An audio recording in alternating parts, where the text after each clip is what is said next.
माफ करा, चूक झाली मान्य करतो।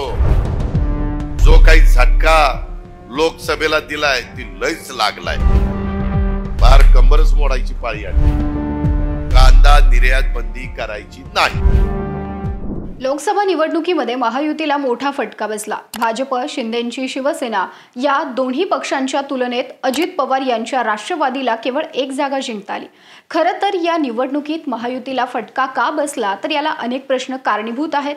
दूध दरवाढ, कांदा निर्यात बंदीचा फटका पुणे, नगर आणि नाशिक जिल्ह्याला बसला। या ठिकाणचे महायुतीचे उमेदवार पराभूत झाले। पण आता आगामी विधानसभा निवडणुकीत याची पुनरावृत्ती होऊ नये यासाठी अजित पवारांनी डॅमेज कंट्रोल सुरू केलंय। जनसन्मान यात्रेनिमित्त नाशिक दौऱ्यावर असताना त्यांनी कांदा उत्पादक शेतकऱ्यांची जाहीर माफी मागितली। यावेळी नेमकं काय घडलं, कांद्याने महायुतीतल्या कोणत्या नेत्यांना झटका दिला, हे आपण या व्हिडिओतून जाणून घेणार आहोत। नमस्कार, मी Madhuri Kumkar, for the people news मध्ये आपलं स्वागत। व्हिडिओला सुरुवात करण्यापूर्वी आपण चॅनलला सबस्क्राइब करा, लाइक व फॉलो जरूर करा। भारत दुनिया का सबसे बड़ा लोकतंत्र और एनएलसी भारत देश का सबसे बड़ा गैर राजनीतिक मंच। शक्तिशाली लोकतंत्र के लिए राहुल कराट का सार्थक कदम। मुंबई में हुआ ऐतिहासिक प्रथम राष्ट्रीय विधायक सम्मेलन।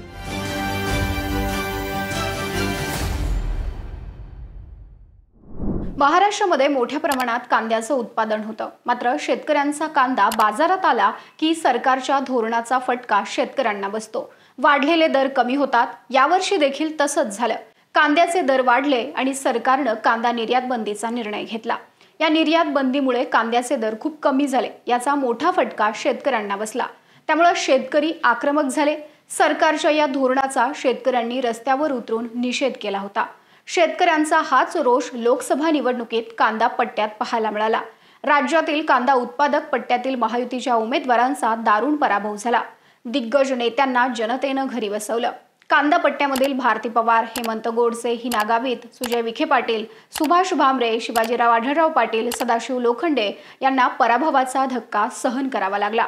विशेषतः नाशिक जिल्ह्यामध्ये मोठ्या प्रमाणामध्ये कांद्याचं उत्पादन होतं। नाशिकमधील दिंडोरी लोकसभा मतदारसंघाचं नेतृत्व भारती पवार करत होत्या। त्या केंद्रीय राज्यमंत्री देखील होत्या। मात्र यावेळी जनतेनं त्यांना नाकारलं।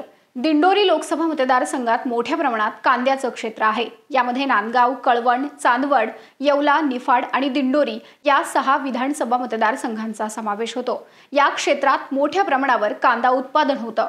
तसंच या ठिकाणी कांद्याच्या मोठ्या बाजारपेठा देखील आहेत। कोट्यवधी रुपयांची उलाढाल या ठिकाणी होत असते। मात्र सरकारनं कांदा निर्यात बंदी केल्याचा मोठा फटका या मतदारसंघात भारती पवार यांना बसला। शेतकऱ्यांनी त्यांच्या ऐवजी शरद पवार गटाचे भास्कर भगरे यांना निवडून दिलं। दिंडोरी लोकसभा मतदारसंघासोबतच नाशिक लोकसभा मतदारसंघामध्ये सुद्धा मोठ्या प्रमाणात कांद्याचं उत्पादन होतं। कांदा उत्पादक जिल्हा म्हणून नाशिकची ओळख आहे। या मतदारसंघात देखील महायुतीचे उमेदवार हेमंत गोडसेंना पराभवाचा धक्का बसलाय। ठाकरे गटाचे राजाभाऊ वाजे यांनी त्यांचा पराभव केला। नंदुरबार, धुळे, अहमदनगर, शिर्डी या मतदारसंघात देखील मोठ्या प्रमाणात कांदा उत्पादक शेतकरी आहेत। यावेळी या शेतकऱ्यांनी देखील विद्यमान खासदारांना घरचा रस्ता दाखवला।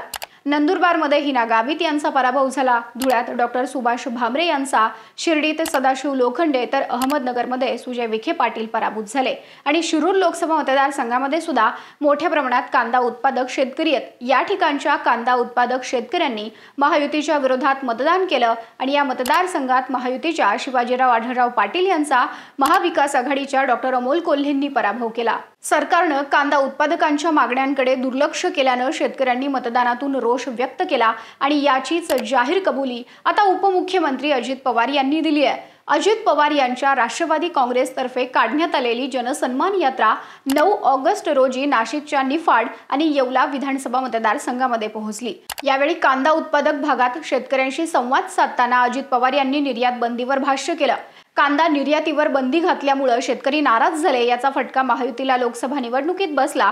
त्यामुळे कांदा निर्यातीवर बंदी घालण्याचा सरकारचा निर्णय हा चुकीचा होता, अशी जाहीर कबुली अजित पवारांनी दिली आहे। आपल्याला लोकसभेला जो काही झटका दिलाय तो जोरात लागलाय, माफ करा, जो काम करतो तोच चुकतो, पण चुकीतून बोध घ्यायचा असतो, असं अजित पवार म्हणालेत। थोडक्यात शेतकरी विरोधी धोरण आखल्यास किंवा एखादा निर्णय घेतल्यास त्याचा काय परिणाम होतो याचा चांगला प्रत्यय महायुतीला आलाय। खरं तर लोकसभा निवडणुकीत महायुतीने पंतप्रधान नरेंद्र मोदी यांचं नाव पुढे करून मतं मागितली आणि हाच मुद्दा फोकस करून जास्तीत जास्त जागा जिंकण्याची महायुतीची रणनीती होती।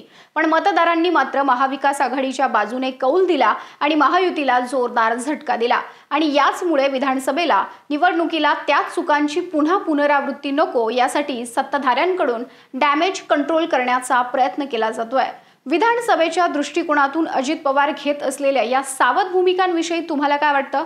तुमचं मत कमेंट करून सांगा। व्हिडिओ आवडल्यास लाईक करा आणि फॉर द पीपलला YouTube व Facebook वर सबस्क्राइब, लाईक व फॉलो करायला विसरू नका।